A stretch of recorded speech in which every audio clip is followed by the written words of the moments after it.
அனைவருக்கும் வணக்கம். இது யூகேவி தமிழா. கல்வி சம்பந்தப்பட்ட தகவல்களை நம்ம சேனல்ல தொடர்ச்சியா குடுத்துட்டு வரோம். அதே மாரி ஒரு 12ஆம் வகுப்பு முடிக்கக்கூடிய மாணவர்கள் அடுத்து என்ன படிக்கலாம், எங்க படிக்கலாம், எப்படி படிக்கலாம் அப்படிங்கிற விஷயங்கள சொல்லிட்டு வர்றாங்க. நம்ம இப்போ ஒவ்வொரு யூனிவர்சிட்டீஸ் மற்றும் ஒவ்வொரு கல்லூரிகள்ல அட்மிஷன்ஸ் எந்தெந்த கல்லூரிகள் எல்லாம் ஓப்பன் ஆயிருக்கு, எந்தெந்த கல்லூரிகள் எல்லாம் அப்ளிகேஷன்ஸ் ஓப்பன் ஆயிருக்கு அப்படிங்கிற தகவல்கள் பார்த்துட்டு வரோம்.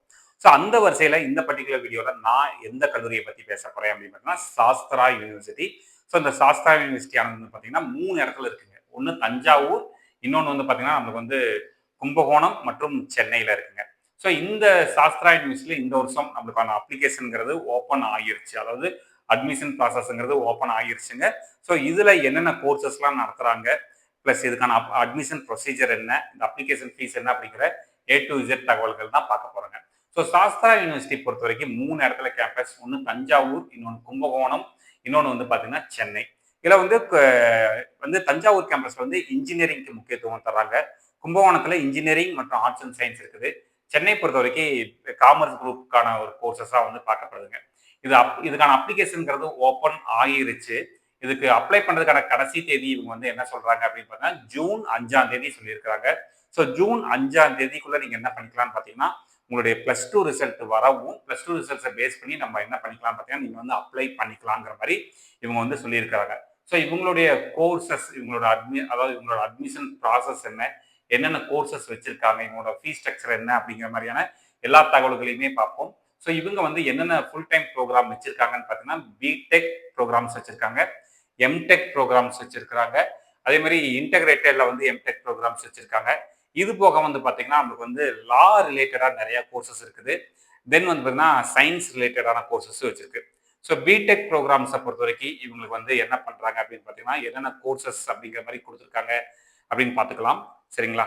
பிடெக் கோர்சஸ் பொறுத்தவரைக்கும் இவங்களுக்கு வந்து இன்ஜினியரிங்ல என்னென்ன கோர்சஸ்லாம் வந்து கொடுக்குறாங்கன்னா, பிடெக்ல aerospace engineering, bio engineering, bio informatics, bio technology, chemical engineering, civil engineering, computer science engineering, computer science and இன்ஜினியரிங்ல artificial intelligence and data science, computer science இன்ஜினியரிங்ல cyber security and blockchain technology, computer science இன்ஜினியரிங்ல IoT and automation, computer science இன்ஜினியரிங்ல networks base பண்ணி course இருக்குதுங்க.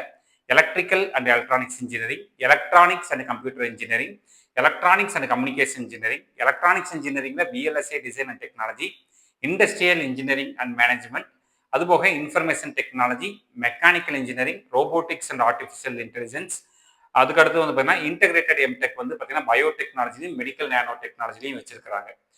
இந்த கல்லூரியோட admission process, engineering admission process எப்படின்னு பார்த்தீங்கன்னா, இங்க இருக்கக்கூடிய சீட்ஸை 2ஆ பிரிச்சுக்கிறாங்க. ஒரு 50% சீட்ஸை இவங்க ஜேடபிள்யூங்கிற என்ட்ரன்ஸ் எக்ஸாம் எழுதி வரக்கூடிய மாணவர்களுக்கு ஸ்ட்ரீம் 1ல இவங்க என்ன பண்றாங்கன்னு பார்த்தீங்கன்னா, ஜேடபிள்யூ ஸ்கோரையும் கன்சிடர் பண்ணிக்கிறாங்க, 12th வாங்குற ஸ்கோரையும் கன்சிடர் பண்ணி ஒரு 50% சீட்டை வந்து ஸ்ட்ரீம் 1ங்கிற பேசிஸ்ல அவங்களுக்கு தர்றாங்க. இந்த ஸ்ட்ரீம் 2ல சார் நான் ஜேடபிள்யூ எக்ஸாம்ஸ்லாம் எழுதல சார், ஆனா என்னன்னா நான் வந்து +2ல நல்ல மார்க் வாங்கியிருக்கேன் அப்படிங்கிறப்ப வந்து நீங்க என்ன பண்றாங்கன்னா, ரிமைனிங் 50% சீட்டை இவங்க வந்து தர்றாங்க. இதுல இந்த 2 ஸ்ட்ரீம்ல என்ன ஒரு முக்கியமான இன்னொரு சின்ன விஷயம் அப்படின்னு பார்த்தீங்கன்னா, இந்த 2 ஸ்ட்ரீம்லயுமே நம்மளுக்கு வந்து சேர்த்தி 10% சீட்டு வந்து பார்த்தீங்கன்னா, தஞ்சாவூர் மாவட்டத்தை சேர்ந்த மாணவர்களுக்கும், 10% சீட்டை வந்து திருச்சி மாவட்டத்தை சேர்ந்த மாணவர்களுக்கும் மட்டுமே தர்றாங்க. அப்ப அது தனியா ஒரு ரிசர்வேஷன் பாலிசி மாதிரி போயிடுங்க. இந்த மாதிரி உங்களுக்கு வந்து சீட்ஸ் வந்து இப்படிதான் பிரிச்சு கொடுக்குறாங்க. இது வந்து இன்ஜினியரிங் படிப்பா இருந்தாலும் சரி, மற்ற படிப்புகளா இருந்தாலும் சரிங்க. இப்ப யாரெல்லாம் இந்த சாஸ்திரா யூனிவர்சிட்டிக்கு நீங்க அப்ளை பண்ணணும்னு நினைக்கிறீங்களோ, நீங்க என்ன பண்ணிக்கலாம் அப்படின்னு பார்த்தீங்கன்னா, நீங்க வந்து தேதி சொல்லியிருக்காங்க. ஜூன் 5க்குள்ள வந்து அப்ளை பண்ண சொல்லியிருக்காங்க. உங்க ரிசல்ட் எல்லாம் வரவும், உங்க மார்க் ஷீட்ஸ்லாம் வச்சு நீங்க அப்ளை பண்ணிக்கலாம். இப்ப இருந்தே அப்ளிகேஷன்ங்கிறது ஓப்பன் ஆயிடுச்சு. 12th ரிசல்ட் வரவும் மார்க்கை மட்டும் அப்டேட் பண்ணா போதும். சரிங்களா? இந்த மாதிரி உங்களுக்கு கண்டினியூஸா பல்வேறு வகையான கல்லூரிகள், பல்வேறு வகையான கவுன்சிலிங் ப்ராசஸ் சம்பந்தப்பட்ட தகவல்கள் வேணுங்கிறவங்க யூகேவி தமிழா அப்படிங்கிற அந்த யூடியூப் சேனலை சப்ஸ்கிரைப் பண்ணிக்கோங்க. மற்றும் இந்த வீடியோ உபயோகமா இருக்கு நீங்க ஃபீல் பண்ணீங்கன்னா, உங்களுக்கு தெரிஞ்ச மாணவர்கள் மற்றும் பெற்றோர்களுக்கு இந்த வீடியோவை ஷேர் பண்ணுங்க. மிகவும் நன்றி.